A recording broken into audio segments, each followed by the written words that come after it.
midst of an intense debate in the United States over the next farm bill, the bill that allocates billions and billions of dollars that will go to farmers to pay them subsidies for growing certain crops. And we really think that this system has gotten way out of whack in that it rewards the big farmers of some conventional crops like corn, rice, and wheat, and almost nothing at all goes for fruit and vegetable growers, and of that amount that goes to fruit and vegetable growers, there's no specific program aimed at subsidizing organic development.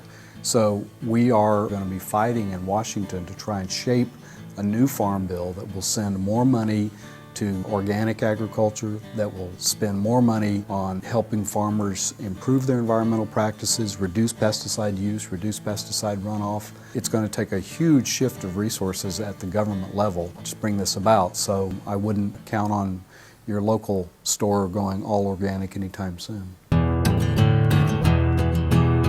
As far as I'm concerned, the jury is in. The evidence is in on pesticides. There's studies after studies that show that these are chemicals which there's absolutely no doubt in testing that they have neurological effects, they have developmental effects, they can play havoc with your thyroid system, your endocrine system, which governs proper growth and development.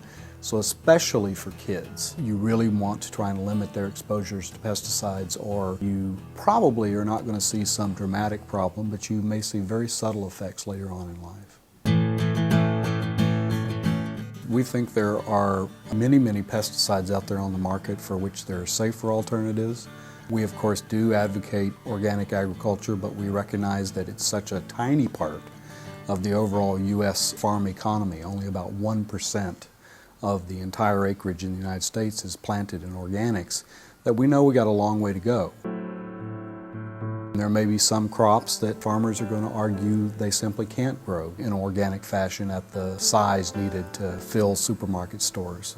But nonetheless, there are lots of pesticides that can be eliminated, dangerous pesticides that can be eliminated, and the Food Quality Protection Act is sometimes a slow and cumbersome process of getting dangerous pesticides off the market, but we'd certainly like to see that speeded up and see the EPA take action more promptly to get rid of these pesticides.